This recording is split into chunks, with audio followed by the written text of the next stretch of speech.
तो दोस्तों स्वागत है आपका फिर से हमारे एक और एक्सप्लेनेशन वीडियो में। तो आज हम बात करेंगे जुजुत्सु काइसन सीजन 1 के एपिसोड 21 के बारे में।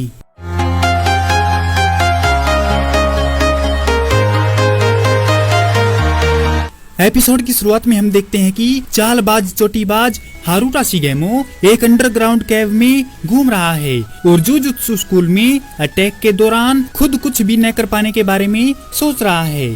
तभी हनामी अचानक से गुफा की छत से गिर जाता है, जबकि चोटीबाज कहता है कि हनामी ने वहाँ वॉर में बहुत ज्यादा काम किया है, हनामी कितना थका हुआ है। यह देखते हुए चोटीबाज हनामी को मारने का फैसला करता है, लेकिन तभी महितो आता है और उसे रोककर कहता है कि अपनी औकात मत भूलो वरना मारे जाओगे। चोटीबाज महितो से पूछता है कि क्या उसने मिशन पूरा कर लिया है, तो महितो बोला हाँ, मैंने कर्स वॉर्म, डेथ पेंटिंग और सुकुना की 6 उंगलियां जो जुजुत्सु हाई में छुपाई गई थी वो चुरा ली हैं। एक फ्लैशबैक में गेटो महितो हनामी और गोजो से बात करते हैं कि कैसे टेंगेन का बैरियर हर रोज शापित चीजों से भरे एक कमरे के दरवाजे को कई हजार दरवाजों के साथ बदलता है, जिसका पता सिर्फ उसी को रहता है। जोगो पूछता है कि ये टेंगेन कौन है, जैसा कि गेटो जवाब देता है कि वो एक अमर सोर्सरर है जिसके पास अमरता की तकनीक है। जोगो इस पर फटैक से पूछता है कि कौन ज्यादा शक्तिशाली है, टेंगेन या साटोरु गोजो। गेटो समझाता है कि उन लोगों को टेंगेन के बारे में चिंता करने की जरूरत नहीं है, क्योंकि वह दुनिया के किसी भी काम में टांग नहीं अड़ाता। गेटो आगे बोलता है कि हमने जो उंगली उन लोगों के हाथ लगने दी थी उसमें मैंने महितो की शापित एनर्जी डाल दी थी, जिसकी वजह से हमें बाकी उंगलियों की लोकेशन का पता भी चल जाएगा। जुजुत्सु हाई के लोग उस उंगली से वह शापित एनर्जी नहीं हटाएंगे, क्योंकि वह एक लेयर के रूप में है। जब हनामी पूछता है कि वे गोजो को बैरियर के अंदर क्यों सील नहीं कर देते, तो गेटो समझाता है कि अगर वह ऐसा नहीं करेंगे तो उसकी नजर महितो पर पड़ जाएगी, जिससे महितो का मिशन फेल हो सकता है। अगर हम गोजो को बैरियर के बाहर ही रखेंगे तो उसका सारा ध्यान स्टूडेंट को बचाने पर ही रहेगा और महितो अपना काम कर लेगा। गेटो हनामी को बताता है कि सुकुना वैसा बर्ताव नहीं कर रहा है जैसा उसने सोचा था। हनामी, तुम किसी भी स्टूडेंट की जान मत लेना, क्योंकि मुझे शक है कि उन स्टूडेंट में से एक से सुकुना को खास लगाव है। अगर तुमने उसे कुछ किया तो हो सकता है हमारे सारे प्लान बेकार हो जाएंगे। जिस पर जोगो यूजी को किडनैप करने का सजेशन देता है, तो गेटो समझाता है कि सुकुना एक बम जैसा है, हम उसे अपने पास रखकर खतरा नहीं उठा सकते। हम उसका इस्तेमाल तभी करेंगे जब हमें बड़ी तबाही मचानी होगी, यानी कि 31 अक्टूबर को शिबुया में। तब तक हमें हर उस चीज को संभाल कर रखना पड़ेगा जो गोजो को कैद करेगी। प्रेजेंट में महितो और हनामी अंडरग्राउंड केव में हैं। महितो हनामी की चलने में मदद करता है, तो हनामी महितो को बोला कि हमें अपने दुश्मनों को कमजोर नहीं समझना चाहिए, जिस पर महितो बोला कि हनामी एक शापित आत्मा की तरह बात करने लगा है।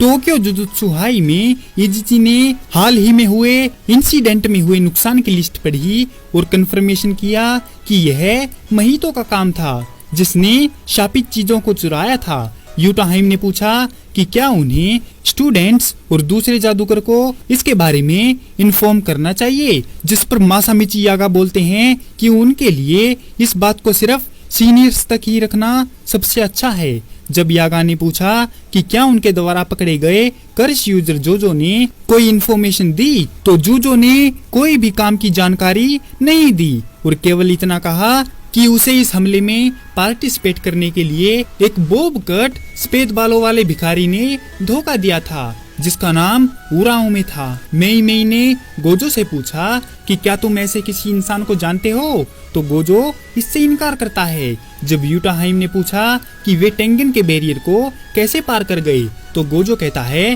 कि टोडो ने बताया था कि वो शापित शक्ति एनवायरमेंट फ्रेंडली थी।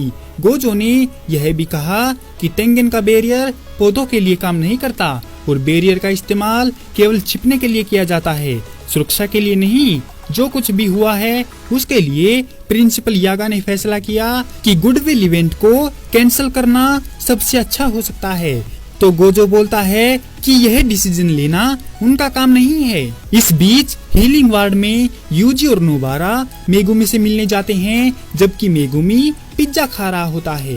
नोबारा यूजी से टोडो और उसकी दोस्ती के बारे में पूछती है, लेकिन यूजी कहता है कि उसे ठीक से कुछ याद नहीं है, वह होश में नहीं था। यूजी उसकी बात टाल देता है और पिज्जा खाने लगता है।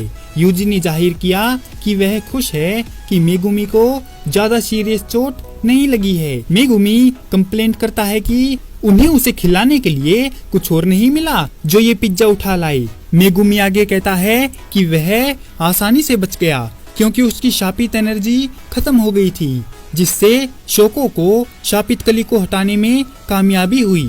मेगुमी आगे बोलता है कि यूजी पहले से ज्यादा पावरफुल हो गया है और क्लेम करता है कि वह उससे शापित शक्ति में आगे निकल जाएगा। तभी टोडो अचानक यूजी और नोबारा के बीच में आ जाता है और क्लेम करता है कि उसके कजिन भाई का दोस्त भी बिल्कुल मेगुमी जैसा ही है। एओई टोडो को देखते ही यूजी तुरंत एओई से दूर भाग जाता है, जो उसका पीछा करते हुए उससे पूछता है कि वह कहाँ जा रहा है। यूजी कहता है कि वह उसका एहसानमंद है, लेकिन लड़ते टाइम उसकी मेंटल हेल्थ नॉर्मल नहीं थी, इसीलिए उसका पीछा करना बंद कर दे। अगले दिन गोजो स्टूडेंट से मिलता है और तय करता है कि उन्हें एक्सचेंज इवेंट आगे बढ़ाना चाहिए या नहीं। बहुत कुछ हो चुका है, जिससे यूजी और दूसरे स्टूडेंट इस बारे में झिझक रहे हैं, लेकिन एओई बोलता है और कहता है कि उन्हें इवेंट आगे बढ़ाना चाहिए। सभी को हैरान करते हुए एओई सभी की आंखों में आंखें डालकर बात करना शुरू कर देता है, जिस रिजल्ट के रूप में बाकी स्टूडेंट भी एग्री हो जाते हैं। गोजो ने इवेंट के सिंगल बैटल को हटाने का फैसला किया और यूजी को एक डब्बा दिया जिसमें काफी सारी पर्चियों पर इवेंट लिखे हुए थे।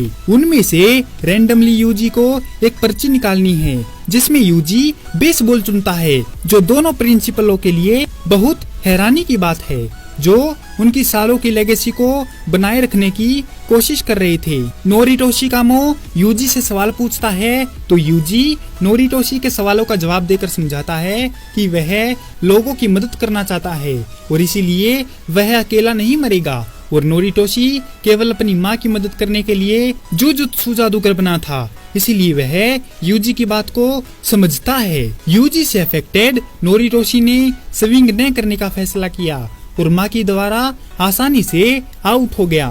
Teams change sides. नोबारा बल्लेबाजी के लिए आगे आती है, जबकि मेकामारू पिचिंग मशीन को कंट्रोल करता है। अपने कंपटीटर के फायदे से गुस्सा होकर नोबारा और माई की बेस पर लड़ाई हो जाती है। मेगुमी, पांडा और बाकी लोग बीच में आकर उनको शांत करवाते हैं। फिर मैच शुरू होता है और नोबारा एक शॉट मारती है, जबकि पांडा और माकी इसका फायदा उठाते हैं, जिससे टीम को 3 रन बनाने में मदद मिलती है। हालांकि जैसा कि मोमो माकी की बॉल को पकड़ने के लिए अपनी झाड़ू का इस्तेमाल करती है और आउट कर देती है। लगभग सभी लोग मोमो पर उसकी चीटिंग के लिए उस पर गुस्सा है, और इसके बाद जब टोडो माकी की बॉल से आउट होता है और सब लोग खुश होते हैं, तो यूजी को एहसास होता है कि टोडो से सब कितनी नफरत करते हैं। जब खेल चल रहा होता है तो दोनों प्रिंसिपल यूजी के बारे में बात करते हैं। गाकुन गंजी बाबाजी मानता है कि वह यूजी से नफरत नहीं करता है, वह तो सिर्फ जुजुत्सु के नियमों का पालन कर रहा है। जुजुत्सु रूल के मुताबिक यूजी को माफ नहीं किया जा सकता है, क्योंकि सुकुना बड़े लेवल पर लोगों की मौत का कारण बन सकता है। लेकिन यागा का मानना है कि यूजी एक जुजुत्सु सोर्सरर के रूप में और भी ज्यादा लोगों की जिंदगियां बचा सकता है, जैसा कि उसने 2 दिन पहले टोडो के साथ मिलकर अव्वल दर्जे की शापित शक्ति को मारा था। सभी जुजुत्सु सोर्सरर को बहुत पछतावा होता है, जैसे यागा अपने पहले स्टूडेंट सुगुरु गेटो के साथ करता है। यानी अगर वो गेटो को समझाते तो वो इविल ना बनता। टीचरों को अभी से अपने स्टूडेंट का साथ देना चाहिए, क्योंकि बड़े होने पर वो पछताने के अलावा और कुछ नहीं कर सकते। जैसे ही बेसबॉल मैच खत्म होने वाला था, यूजी ने एक होम रन मारा, जिससे इनुमाकी को 2 पॉइंट हासिल करने में हेल्प मिली। 30वां सालाना कयोटो गुडविल इवेंट आखिरकार टोक्यो हाई के विनर के रूप में खत्म हो गया। जुजुत्सु स्ट्रोल में हम देखते हैं कि टोक्यो जुजुत्सु हाई के स्टूडेंट से पूछा जाता है कि उन्हें रोटी पसंद है या चावल। जब वे जवाब दे रहे होते हैं तो पांडा बैकग्राउंड में छिपकर खड़ा होता है। वह इस बात से परेशान होता है कि उनमें से किसी ने भी पांडा नहीं कहा। वह अकेले बैठ जाता है और दुखी हो जाता है कि यह जबरदस्ती की गई बात लगती है।